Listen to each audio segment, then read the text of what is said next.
el libre albedrío en la soberanía de Dios.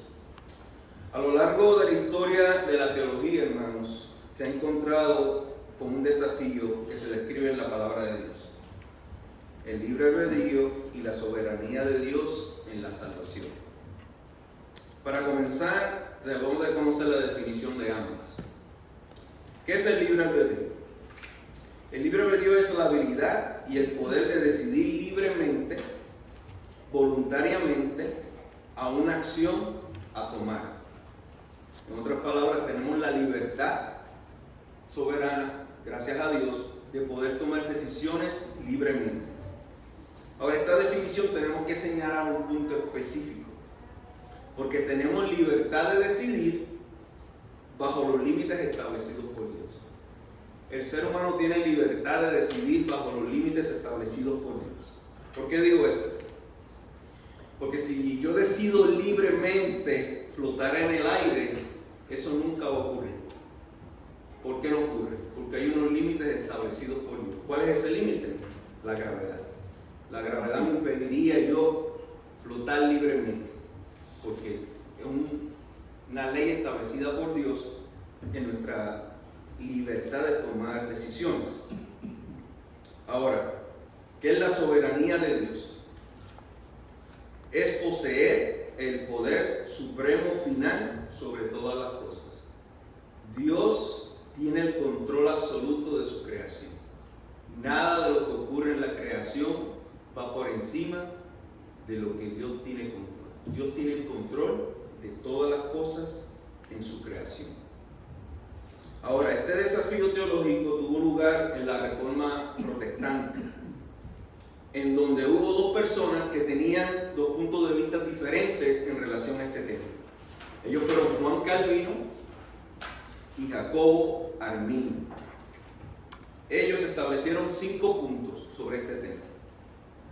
Jacobo Arminio estableció que en el libre albedrío el hombre fue afectado por la caída, pero tenía la capacidad de escoger el bien espiritual.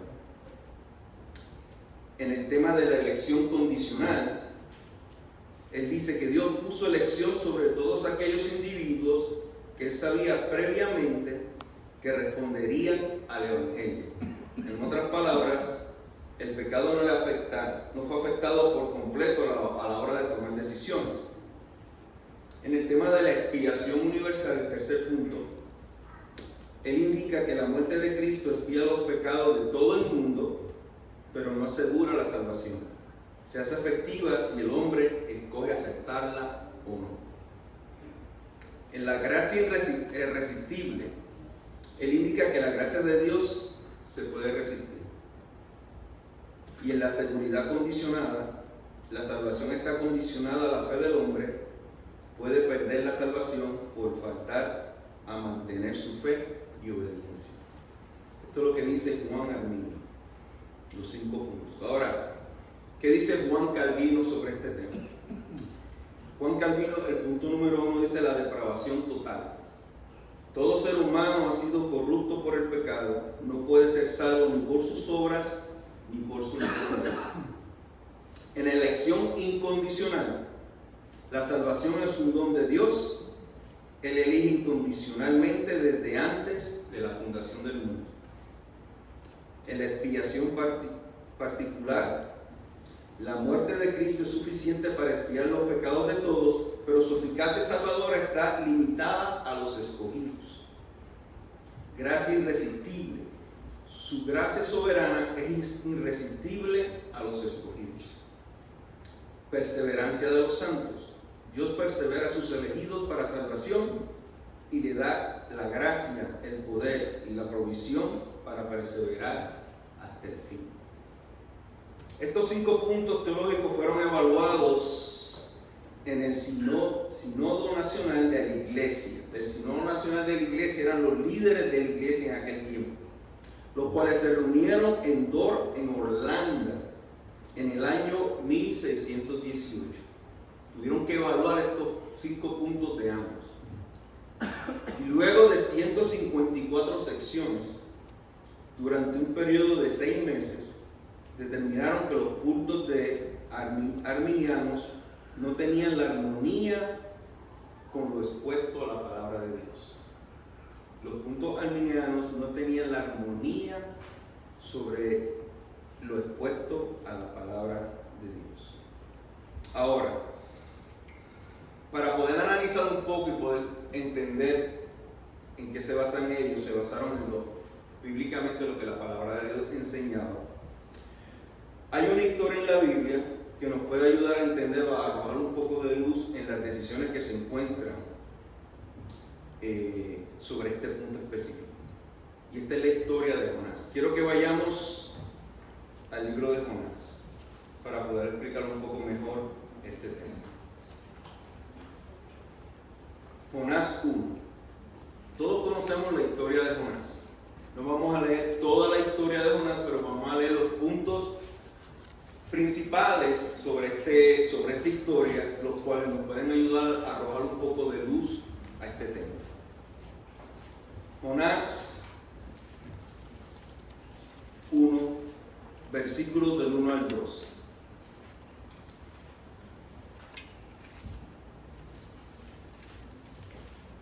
La palabra del Señor dice: vino palabra de Jehová a Jonás, hijo de Amitai, diciendo: levántate y ve a Nínive, aquella gran ciudad, y pregona contra ella, porque ha subido su maldad delante de mí. En el versículo 1, primeramente vemos que Jehová Dios le da una orden a su profeta, el profeta Jonás.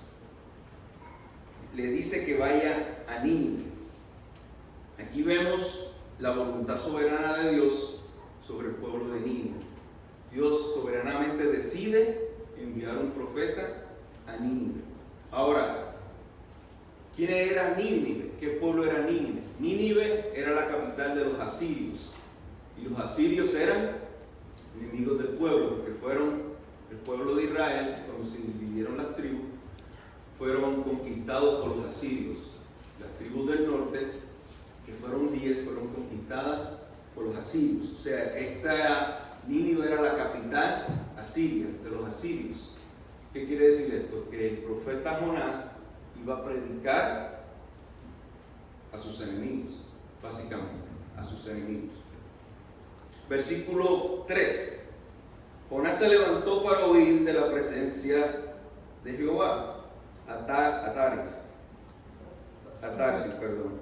y descendió a Jope, y halló una nave que partía de Tarsis, y pagando su pasaje, entró en ella para irse con ellos a Tarsis, lejos de la presencia de Dios. Aquí vemos que Jonás, en su libre albedrío, decide no obedecer a Dios. Versículo 4. Pero Jehová hizo levantar un gran viento en el mar, y hubo en el mar una tempestad tan grande que se pensó que se partiría la nave. En el versículo 4 vemos la soberanía de Dios comienza a trabajar en la vida de Jonás para cumplir con el propósito que Dios tiene con él. Versículo 12 dice, todos sabemos la historia, los que se encontraban en la barca trataban de saber cuál era el problema. Jonás dice: yo soy el del problema, échenme a la mar, ¿verdad? Pero en el versículo 12 dice: y él le respondió: tomadme y echadme al mar, y el mar se los aquietará, porque yo sé que por mi causa ha venido esta gran tempestad sobre vosotros. O sea, Jonás reconoce en su libre albedrío que desobedece a Dios. Estas son las consecuencias que Jehová está realizando en esta situación. Versículo 17 dice, luego que se le echa al mar a Jonás, versículo 17, pero Jehová tenía preparado un gran pez que tragase a Jonás, y estuvo Jonás en el vientre del pez 3 días y 3 noches. Aquí vemos la soberanía de Dios actuando en la vida de Jonás, porque Jehová tenía preparado. En el capítulo 2 todo el capítulo 2 habla de la oración de Jonás. En el versículo 1 dice: entonces oró Jonás a Jehová, su Dios, desde el vientre del pez. Y ahí continúa toda la oración y él reconoce el error que tuvo con Dios y se humilla ante Dios en oración y clama por él. Y en el versículo 10 del capítulo 2 dice: y mandó Jehová al pez y vomitó a Jonás en tierra. Vemos soberanía de Dios nuevamente.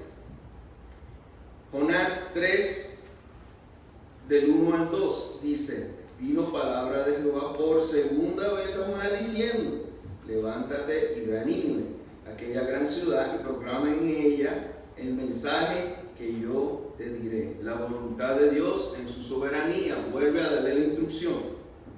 Y en Jonás 3:3 dice: y se levantó Jonás y fue a Nínive conforme a la palabra de Jehová, y era Nínive ciudad grande en extremo de 3 días de camino. Jonás, en su libre albedrío, toma la decisión de ir y cumplir con el propósito soberano de Dios para Nínive. Ahora bien, estos versículos, ¿qué nos muestran estos versículos? La soberanía de Dios y el libre albedrío del ser humano en acción. Vemos ambas, vemos la soberanía de Dios y vemos el libre albedrío del ser humano, trabajando juntos, pero para cumplir el propósito de Dios. Pensemos por un momento. Dios utilizó los elementos, ojo aquí, Dios utilizó los elementos de la desobediencia de Jonás. ¿Por qué digo esto? Porque la desobediencia de Jonás lo ubicó en un barco y lo ubicó en el mar, ¿correcto? Dios provoca una tempestad en el ambiente donde la desobediencia de Jonás lo ubicaba. Trabajó con el ambiente que Jonás tenía y lo preparó. Luego de esto lo arrojó al mar y Dios preparó un pez y lo trajo. Todos esos elementos Jonás se puso en ellos por desobedecer a Dios. Ahora ustedes dirán: Dios usó medidas extremas para que Jonás pudiera cumplir el propósito de Dios. Porque hubo una tempestad, lo tragó un pez, encima de eso estuvo 3 días y 3 noches. Dirán, pues una medida súper extrema, no tenía de otra, ¿verdad? Podríamos decir que no tenía de otra, pero si recordamos en Apocalipsis, cuando los 3 ángeles dan el mensaje, ¿qué hace la humanidad? Rechaza a Dios, no alaba a Dios, aun con todos los elementos en su contra. Aún así, tomaron una decisión de desobedecer a Dios, tomaron una decisión de maldecir a Dios.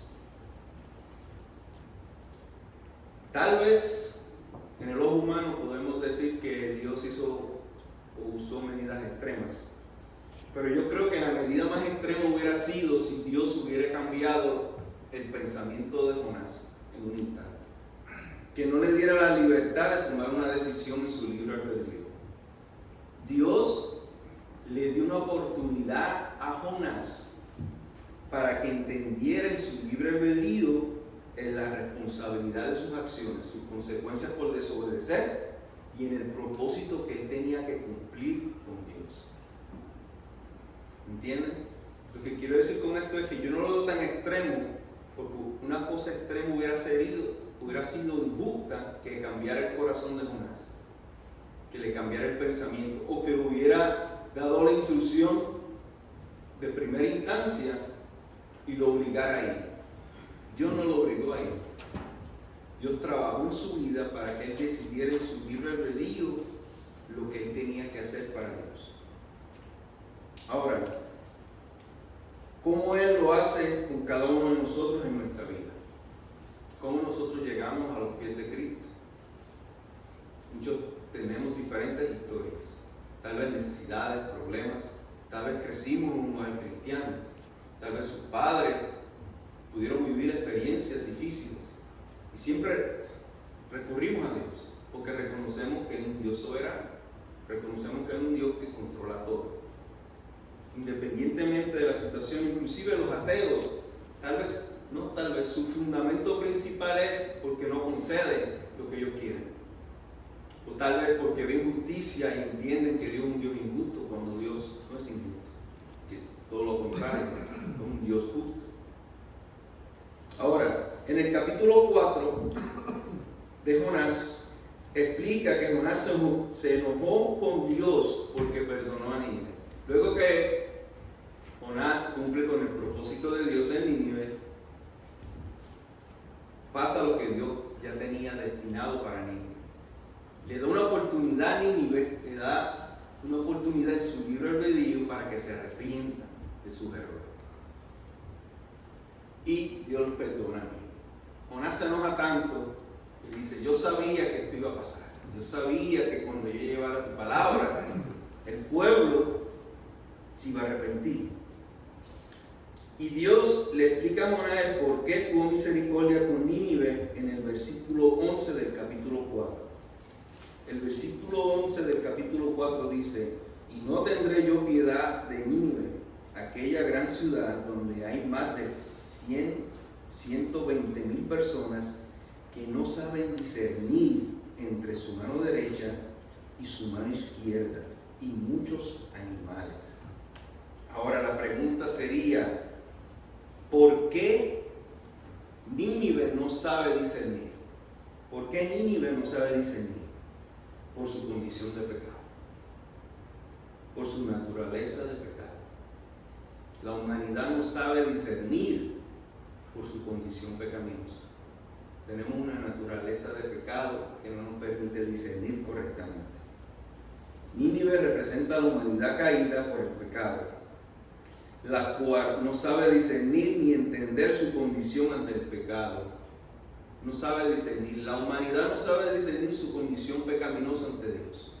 Y es por eso que no teme a Dios, es por eso que no busca a Dios, es por eso que rechazan el Evangelio de Cristo, porque no sienten la necesidad de peligro para poder aceptarlo.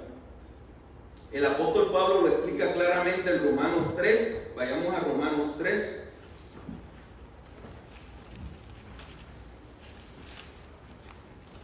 Versículo 9 al 12.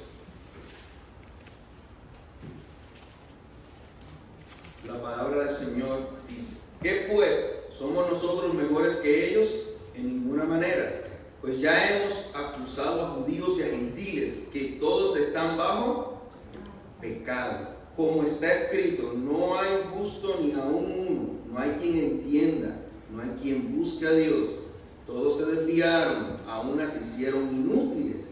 No hay quien haga lo bueno, no hay ni siquiera uno. No hay ni siquiera uno. Ahora, observemos detalladamente las palabras que se realizan en estos versículos. Nuestra facultad de entender, nuestra facultad de buscar a Dios, nuestra facultad de no desviarnos, nuestra facultad de ser útiles, nuestra facultad de hacer lo bueno, o sea, de tomar decisiones buenas, fue afectada ¿por qué? Por el pecado. Por eso el apóstol Pablo dice que no hay ni uno, porque todos tenemos esta naturaleza de pecado. Observemos el ejemplo de Pablo mismo cuando dice en Romanos 7:19: porque no hago el bien que quiero, sino el mal que no quiero, eso hago. Decisiones afectadas por la naturaleza del pecado, aún él conociendo la verdad. Efesios 2:1 dice que estamos muertos en nuestros delitos y pecados. ¿Qué nos quiere decir esto? Que si estamos muertos en nuestros delitos y pecados, el remedio para solucionar el problema de la humanidad debe de encontrarse fuera del hombre. El remedio para solucionar el problema de la humanidad debe de estar fuera del hombre. Debe de estar fuera de él. ¿Por qué? Porque él está muerto en delitos y pecados. No puede estar en él. Entonces, ¿cuál es la solución? ¿Cuál es la solución? El plan soberano de Dios a través de nuestro Señor Jesucristo. El plan soberano de Dios, porque un plan soberano de Dios, es un decreto de Dios a través de nuestro Señor Jesucristo, al morir en la cruz. Ahora, la pregunta obligatoria sería: ¿tiene el ser humano responsabilidad en la soberanía de Dios para salvación?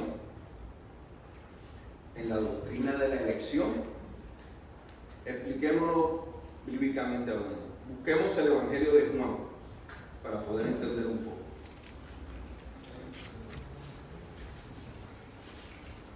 Juan 6, 35 al 47. Veamos si tenemos responsabilidad o es la elección de Dios en nosotros. Versículo 35 dice: Jesús les dijo: yo soy el pan de vida. El que a mí viene nunca tendrá hambre, y el que en mí cree no tendrá sed jamás. En mí cree, ¿qué quiere decir eso? Que hay una responsabilidad, ¿verdad? Hay una responsabilidad, dice: el que en mí cree. Versículo 16: mas os he dicho que aunque me habéis visto, no creéis. Responsabilidad de creer o no creer. Todo lo que el Padre me da vendrá a mí, y el que viene a mí no le echo fuera. Aquí vemos soberanía de elección. Porque he descendido del cielo no para hacer mi voluntad, sino la voluntad de que me envió. Soberanía de Dios. Y esta es la voluntad del Padre, el que me envió, que de todo lo que me diere no pierda yo nada, sino que lo resucitare en el día postrero. Soberanía de la elección.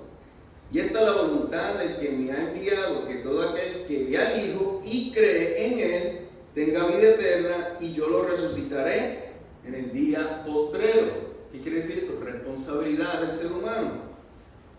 Murmuraban entonces de él los judíos porque habían dicho: yo soy el pan que descendió del cielo. Y decían: ¿no es este Jesús, el hijo de José, cuyo padre y madre nosotros conocemos? ¿Cómo pues dice este: del cielo he descendido? Aquí estamos viendo una verdad de Dios a través de su Hijo, pero que no se podía entender. ¿Cómo este dice que es el Hijo de Dios si nosotros conocemos a sus padres? Jesús respondió y le dijo: no murmuréis entre vosotros. Ellos estaban confundidos porque trataban de buscar en su mente finita una respuesta lógica para ellos. Versículo 44 dice: ninguno puede venir a mí si el Padre que me envió no lo trajere, y yo le resucitaré en el día postrero. Soberanía de Dios en la elección. Escrito está en los profetas: y serán todos enseñados ¿por quién? Por Dios. Así que todo aquel que oyó al Padre y aprendió de Él viene a mí. Soberanía de Dios. No que alguno haya visto al Padre, sino aquel que vino de Dios, este ha visto al Padre. De cierto os digo, el que cree en mí tiene vida eterna. Aquí vemos responsabilidad del ser humano. Sigamos. Juan 6, 63 al 69. Dice: el Espíritu es el que da vida, la carne para nada aprovecha. Las palabras que yo he hablado son espíritu y son vida. ¿Quién nos convence de pecado, justicia y juicio? El Espíritu Santo. Pero hay algunos de vosotros que no creen, porque Jesús sabía desde el principio quiénes eran los que no creían y quién le había de entregar. Vemos responsabilidad y soberanía de Dios en este versículo. Y dijo: por eso os he dicho que ninguno puede venir a mí si no le fuera dado del Padre. Soberanía de Dios. Versículo 66.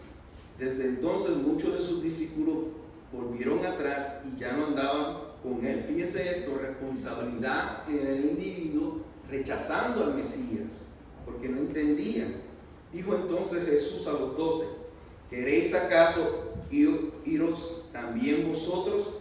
Ustedes tienen la decisión de tomar si quieren irse con ellos o no. Y respondió Simón Pedro: Señor, ¿a quién iremos? Tú tienes ¿qué? Palabra de vida eterna. Pedro entendía ese principio y nosotros hemos creído y conocemos que tú eres el Cristo, el Hijo de Dios viviente. Responsabilidad de ser humano. Juan 10, versículo 22 al 30. La palabra del Señor dice: celebrase en Jerusalén las fiestas de la dedicación, era invierno, y Jesús andaba en el templo por el pórtico de Salomón, y le rodearon los judíos y le dijeron: ¿hasta cuándo nos turbarás el alma? Si tú eres el Cristo, dínoslo ya. Ellos estaban confundidos, no sabían qué creer. Dínoslo ya. Jesús le respondió: os lo he dicho y no creéis. Las obras que yo hago en mi nombre de mi Padre, ellas dan testimonio de mí. No creéis, responsabilidad humana. Pero vosotros no creéis porque no sois de mis ovejas. Nosotros no creéis porque no sois de mis ovejas, como os he dicho. Mis ovejas, ¿qué dice? Oyen mi voz y yo las conozco y me siguen, y yo les doy vida eterna y no perecerán jamás, y nadie las arrebatará de mi mano. La seguridad de la salvación. Versículo 29. Mi Padre que me las dio es mayor que todos y nadie las puede arrebatar de la mano de mi Padre. Soberanía en la elección de Dios. Vayamos a Efesios 1.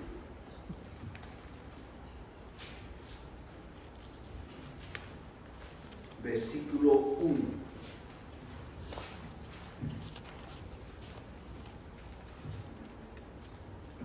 La palabra del Señor dice: Pablo, apóstol de Jesucristo, por la voluntad de Dios, a los santos y fieles en Cristo Jesús que están en Éfeso.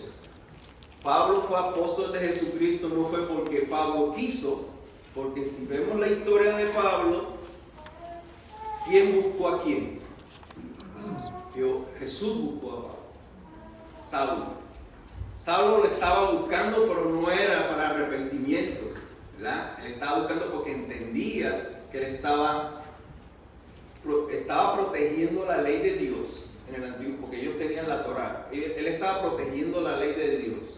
Recordemos que la acusación por la cual llevaron a Jesús en la cruz fue porque él se dijo ser hijo de Dios.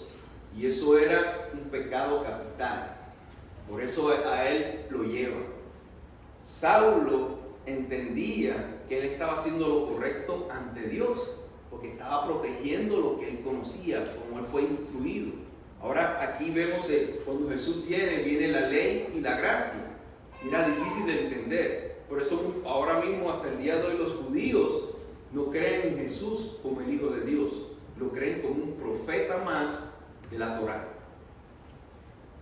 Versículo 2. Gracia y paz a vosotros de Dios nuestro Padre y del Señor Jesucristo.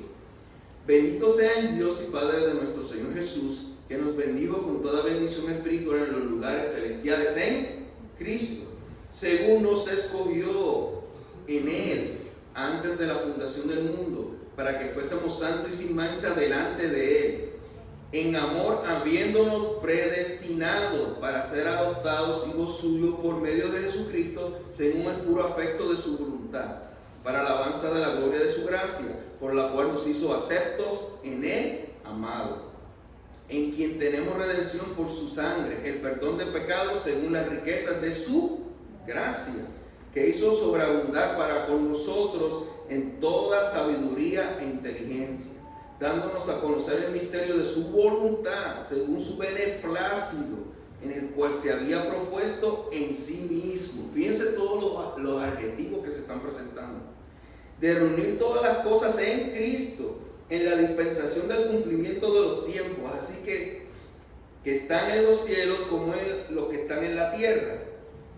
En Él asimismo tuvimos herencia, habiendo sido ¿qué? Predestinados conforme al propósito de que hace todas las cosas según el designio de su voluntad, a fin de que seamos para alabanza de su gloria, nosotros los que primeramente esperábamos en Cristo. hasta el versículo 12 lo que habla es de soberanía de Dios. Soberanía de Dios. Versículo 13. En él también vosotros, habiendo oído la palabra de verdad, el evangelio de vuestra salvación, y habiendo creído en él, fuiste sellado con el Espíritu Santo de la promesa, que es las aras de nuestra herencia, hasta la redención de la posesión adquirida para alabanza de su gloria. Aquí vemos la responsabilidad, habiendo creído. Ahora, ¿por qué hablo de todos estos versículos? Todos estos versículos nos hablan de dos puntos principales: la elección divina de Dios en la salvación y la responsabilidad del ser humano en ello. Ahora, cada versículo que hemos leído en la responsabilidad del ser humano tenía un verbo específico. Hay un verbo en particular que se repite en cada versículo, que era creer, ¿verdad? Creer, creer, creer. Ahora, ¿qué es creer?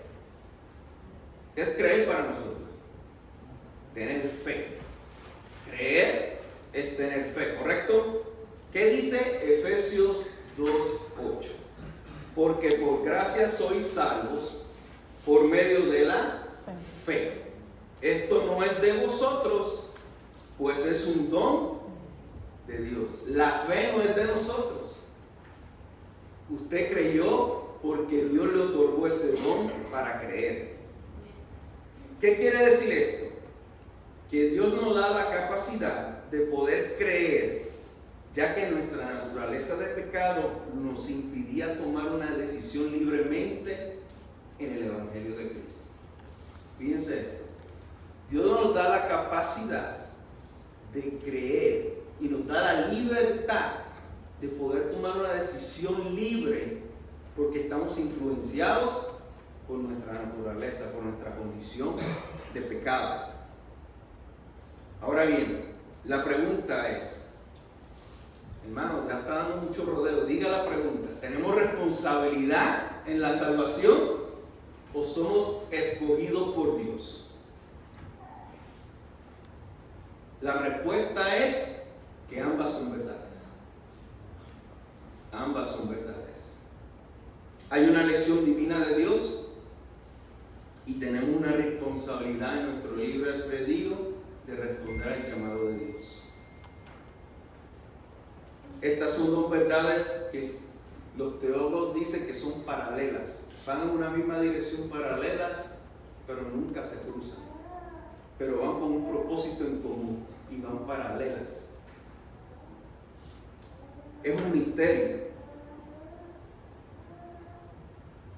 Es un misterio que nuestros pensamientos no pueden entender. Es un misterio.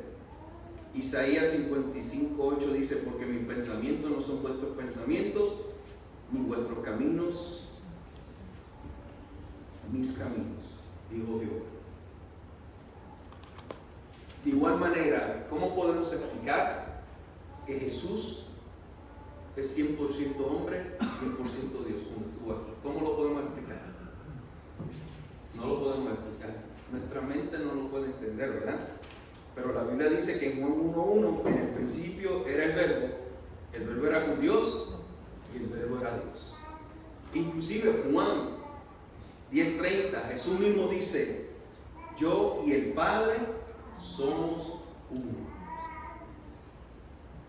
¿O cómo podemos explicar la Trinidad de Dios? 3 personas y un mismo Dios. 3 personas y un mismo Dios. Muchos usan la analogía del hielo, el agua, el vapor. Pero fíjense, ni aún eso puede explicarlo. ¿Saben por qué? Porque cuando el agua se convierte en vapor, deja de ser agua. Dios nunca deja de ser Dios. Son 3 personas en una. ¿Cómo podemos explicar esto? No lo podemos explicar tampoco. Es otro misterio de la palabra de Dios. Pero 2 Corintios 13:14, el apóstol Juan, cuando se despide en su carta a los Corintios, dice: la gracia del Señor Jesús, el Hijo, el amor de Dios, el Padre, y la comunión del Espíritu Santo, sean con todos vosotros. Dice: el amor, la gracia del Señor, el amor de Dios y la comunión del Espíritu Santo sean con todos vosotros. Tal vez la palabra Trinidad no aparece en la Biblia, pero su doctrina aparece en la Biblia. De nuevo, nuestra mente finita no puede entender lo infinito de Dios. Lo creemos. ¿Por qué lo creemos? Porque Dios lo enseña en su palabra. Dios lo enseña en su palabra. Ahora, ¿cuál es la importancia de entender estos principios bíblicos? ¿Cuál es la importancia? Que si colocamos incorrectamente, hermanos, estos principios en una balanza de la verdad, si pone mucho peso en la elección de Dios, minimiza la responsabilidad del ser humano. Y si pone mucho peso en la responsabilidad del ser humano, minimiza la soberanía de Dios. Ahora, ya conociendo estas verdades, ¿cómo nos ayudan en nuestra vida cristiana?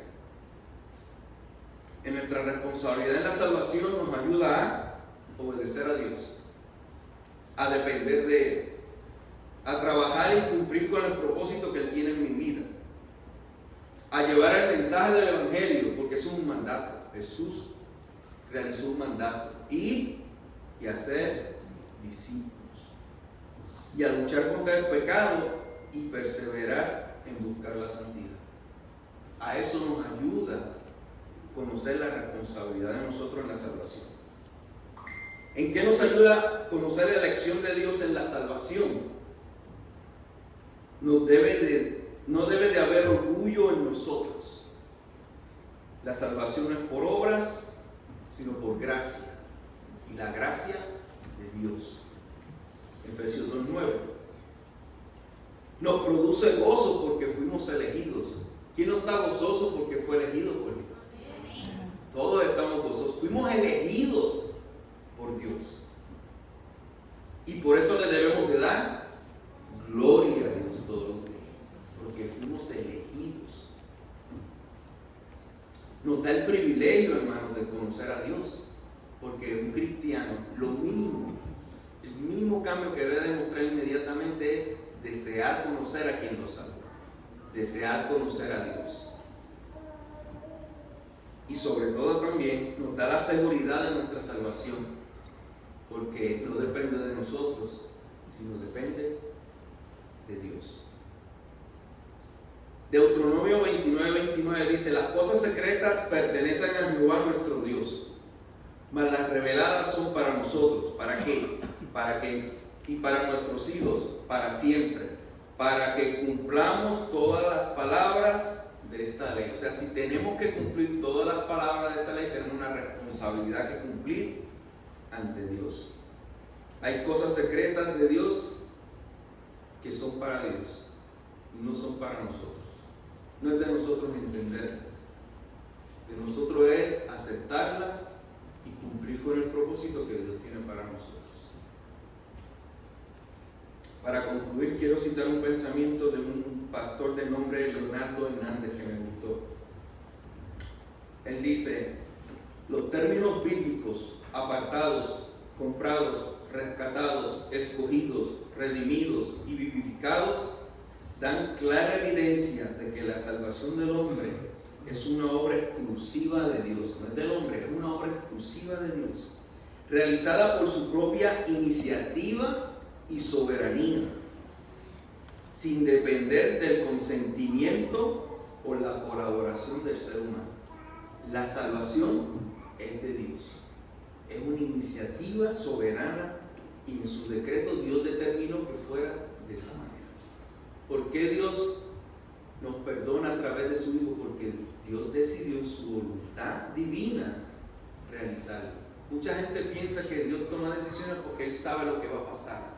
Sí, Él es omnisciente, Él conoce todas las cosas, pero Dios no actúa sobre eso. Dios no abre un periódico y ve las noticias que van a pasar, no.